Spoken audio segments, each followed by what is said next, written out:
There is a strange moment that happens to almost everyone who starts doing well. The numbers in the account get bigger. The career starts to feel real. The income graph finally bends in the right direction. And almost immediately, a quiet question shows up. What should it start to look like? Not how should it feel? Not what should it protect? What should it look like to other people, to your old self, to the version of you that imagined arriving? That question is the trap. Because the moment progress has to start looking expensive, you stop building wealth and start dressing it up to be seen. And those are very different things. One of them compounds. The other one just rearranges your stress into nicer packaging. The mistake almost nobody warns you about is treating the early years of real money as a permission slip. Permission to upgrade the car, the apartment, the wardrobe, the calendar. Permission to spend up to your new level because you finally earned it. Permission to let the lifestyle catch up. And here is the part that bothers me. Most of the people I know who quietly fell apart financially did not crash because of one big mistake. They crashed because every upgrade looked individually reasonable. The car was only a little nicer. The rent was only a little higher. The subscriptions were only a few dollars each. The new place only stretched them a bit. Nothing on the list looked wrong. The list as a whole was the problem. So before I talk about what to buy, I want to talk about what kind of thing you are actually trying to buy. Because if you get that wrong, no amount of income will save you. And if you get it right, you can build a quiet, almost boring kind of wealth that nobody in your life will notice until the day they need help, and you are the one who has it. Here is the reframe I want to put in front of you, and I want you to let it sit for a second. The real upgrade is not a nicer life. The real upgrade is a life that is harder to corner. Wealth, when it actually works, does not show up as more stuff. It shows up as fewer situations where you have no good options, fewer moments where you are forced into a decision you would never make under calmer conditions, fewer phone calls where someone else gets to dictate your week because you cannot afford to push back. That is what I mean when I say wealth is what makes your life harder to corner. You do not get rich by making your weeks more impressive. You get rich by making your weeks more difficult to break.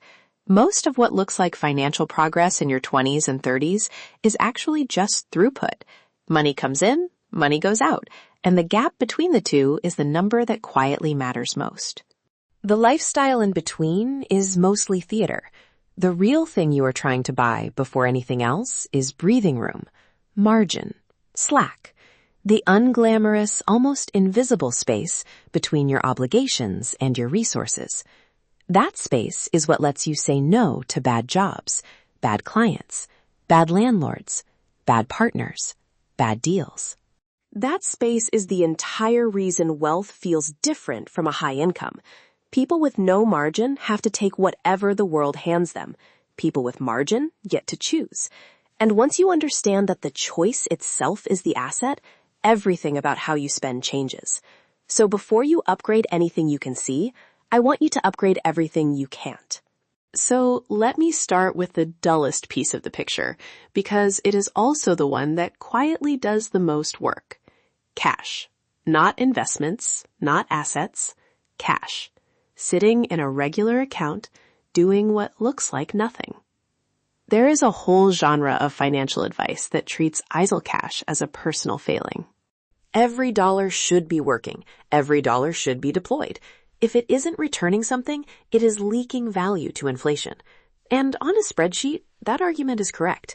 But spreadsheets do not run your life. Decisions run your life. And the quality of a decision is almost entirely controlled by how cornered you feel when you make it. A real cash buffer changes the texture of every decision you face.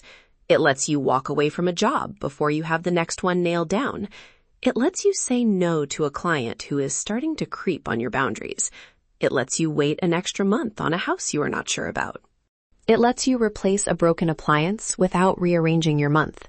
It lets you skip the loan, skip the credit card balance, skip the small humiliations that compound into a feeling that your life is being managed by someone else. The number does not have to be enormous. It just has to be real. Enough to absorb a job loss, a medical surprise, a family emergency, a market that turns on you.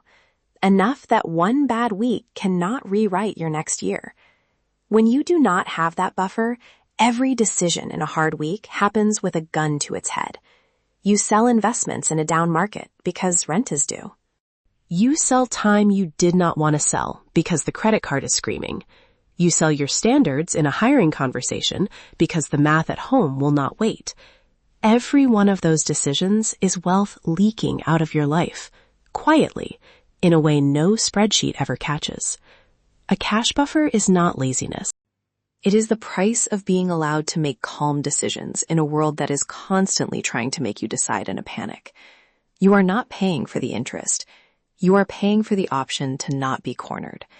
And in most years of your life, that option will quietly do more for you than most of the visible things you spend money on. From cash, the argument moves into harder territory because it starts asking you to leave things on the table that society will absolutely reward you for taking. The shape of the problem here is the size of your fixed life. By fixed life, I mean everything that shows up on a recurring bill. Housing, the car payment, the phone plan, the subscriptions, the kids' activities, the gym, the streaming stack, the insurance, the membership, the pet care, the 1,000 little auto payments that quietly draft from your account before you ever get a chance to feel rich. Every dollar of fixed cost you take on is a dollar of future flexibility you have already spent. The single biggest one, almost always, is housing. And the most common, most polite, most socially encouraged way that people accidentally corner themselves is by upgrading their house the moment their income lets them. Not because the new house is wrong, because the new monthly number is now permanent. It does not flex when the market shifts. It does not negotiate when the layoff happens. It does not understand that the bonus was a one-time event. The quiet move, which almost nobody on the internet will praise you for, is to stay in a slightly smaller house, or a slightly less impressive neighborhood, or a slightly older car for longer than feels appropriate to your income. Long enough that the gap between what you earn and what you owe gets large and stays large. That gap is the engine. That gap is what funds the investing, the saving, the protection, the freedom to take risk. That gap is the entire reason your future looks different from your present. People underestimate how much of their adult anxiety comes from a fixed cost stack that quietly grew without their permission. Each upgrade on its own was justified. The aggregate is what makes them feel like they are running on a treadmill that keeps speeding up. The hardest part about fixed costs is that they rarely feel like decisions when you make them. You sign a lease. You sign a loan. You add a subscription that auto-renews. You take on an activity that meets every Tuesday and Thursday from now until further notice. None of those moments arrive labeled as a permanent commitment. They arrive as a small, sensible upgrade you can clearly afford this month. The decision is invisible. The bill is permanent. And lifestyle calibrates upward much faster than it calibrates back down. By the time you notice the shape of your fixed life, it has already started shaping the rest of it, and no amount of willpower puts the genie back in the bottle. Buying breathing room here means refusing one or two of the upgrades that everyone around you is taking, not all of them. Just enough that your fixed life stays smaller than your income for an uncomfortably long time. The discomfort is the point. The discomfort is the thing being paid for. You are buying back the part of your future where you get to decide what your life looks like, instead of inheriting the shape of the decisions you made while you were trying to look successful. Underneath both of these sits a move that requires the least heroism and produces the most wealth, which is exactly why almost nobody bothers with it. It is automation, not budgeting apps, not spreadsheets, not weekly check-ins with yourself. Real automation, in the sense that on payday, a fixed amount of your income moves before you have any chance to see it, touch it, or feel rich about it. The reason this is so important is not financial. It is practical. Every time you have to choose between saving and not saving, between investing and not investing, between paying down debt and treating yourself, you are leaning on a version of yourself who has already been making decisions all day. By the end of a hard week, the version of you doing the deciding is not the version you would have picked to be in charge. Automation removes the decision. The money is gone before it is yours. The transfer is invisible. There is no moment of friction where you can talk yourself out of it. You are not relying on a future, more disciplined version of yourself to show up. You are outsourcing the discipline to a system that does not get tired, distracted, or rationalizing.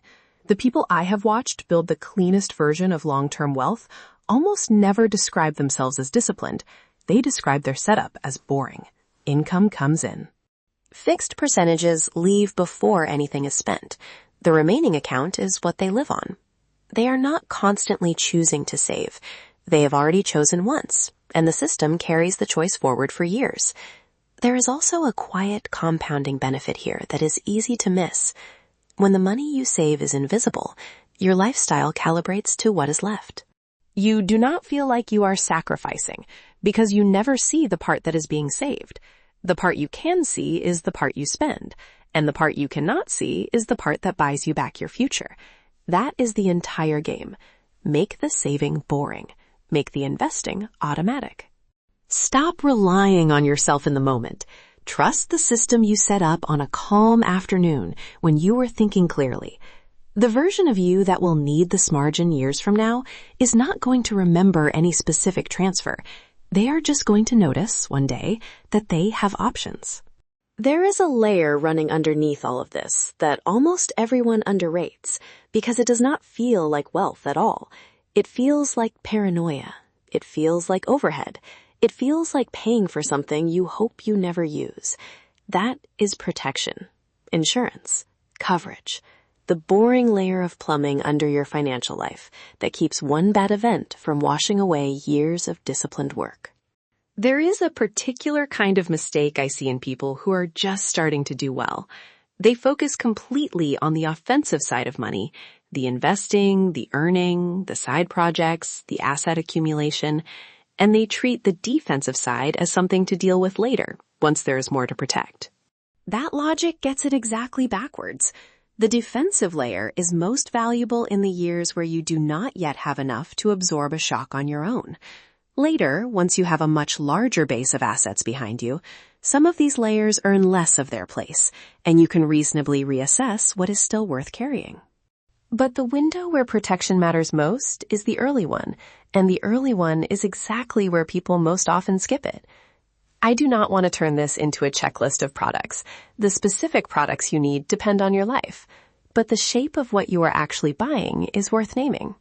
You are buying a floor under your worst possible week, a floor under a hospital visit that would otherwise follow you around for 10 years in the form of debt, a floor under the version of your future where your ability to earn quietly disappears for reasons you did not get to vote on. A floor under the people who would suddenly become precarious if your income stopped. A floor under the kind of accident that turns a normal afternoon into a lawsuit that outlives the rest of your decade. The last one is the one I find people skip most often, and it is the one whose math has always surprised me.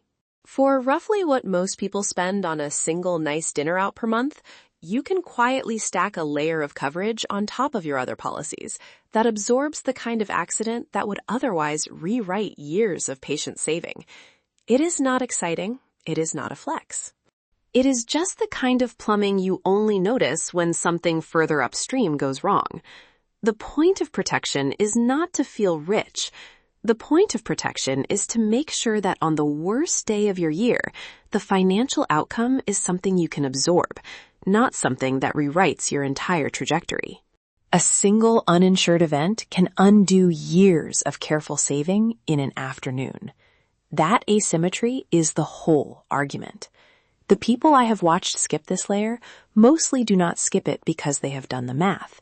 They skip it because the math has never come for them yet. The absence of disaster is not the same as the presence of resilience. You only get to find out which one you are actually living inside when something finally goes wrong. And at that point, the cost of being uncovered is no longer abstract. It is the rest of your decade. And the version of you on that day will not be able to retroactively buy back the protection the calmer version of you decided to skip. Protection is the quietest form of wealth there is. Nobody will ever see it. Nobody will ever compliment you on it. It will simply sit there, doing nothing, year after year, until one day it is the only reason your life still looks like your life. The hardest piece of this entire argument has nothing to do with what you buy. It has to do with what you refuse. It is the upgrade that exists mostly to be seen. There is a moment in almost every rising income where you can feel a kind of pressure to start looking the part. The car that signals you have arrived, the watch, the bag, the neighborhood, the kitchen renovation, the vacation that performs well in photographs. None of these things are bad in isolation. Most of them are very nice. The problem is the signal they are sending and the audience they are sending it to. A lot of what passes for lifestyle upgrade in your peak earning years is really just a tax you're voluntarily paying to be perceived a certain way by people whose opinion will not matter to you in 5 years. The version of wealth that actually compounds almost always involves a willingness to look less successful than you are. To drive a car that does not match your income. To stay in the apartment after the raise. To wear clothes that are not trying to say anything. To take vacations that do not need to be photographed. To skip the version of your life that is optimized for the impression it leaves on a near stranger. This is not about minimalism. It is not about deprivation. It is about being honest with yourself about who you are actually trying to impress and whether that audience is worth the price of admission, because the price of admission is almost always paid in margin you no longer have. Most status upgrades quietly turn into fixed costs. Fixed costs shrink the room you have to maneuver. And slowly, over years, the version of you that looks the most successful can end up being the version of you with the fewest real choices. The people I know who are quietly free, in the way that matters, almost all share one trait.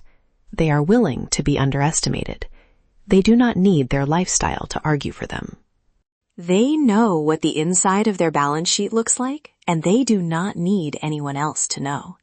That is what restraint actually buys you. The ability to be calm in rooms where other people are quietly desperate. The ability to walk away, or wait, or move on your own timeline instead of someone else's. I want to come back to where we started. There is a fork that shows up early in every successful financial life. One path leads toward visible success, a steadily more expensive version of the same life. The other path leads toward durable freedom, a larger buffer, a smaller fixed life, more protection, more quiet. Almost no one tells you the second path exists. The culture is loud about the first one. Every ad, every algorithm, every well-meaning friend is gently pushing you toward the version of progress that can be photographed. The second path does not photograph. The whole point is that there is nothing to show. But years from now, the two paths produce very different humans. The first path produces somebody whose life looks impressive from the outside and feels fragile from the inside. Every month is a slightly tighter version of the last one. Every decision has a financial gravity to it. Every shock costs more than they can absorb. The second path produces somebody whose life looks ordinary from the outside and feels almost suspiciously calm from the inside. Their fixed costs are smaller than people would guess. Their buffer is larger than anyone knows.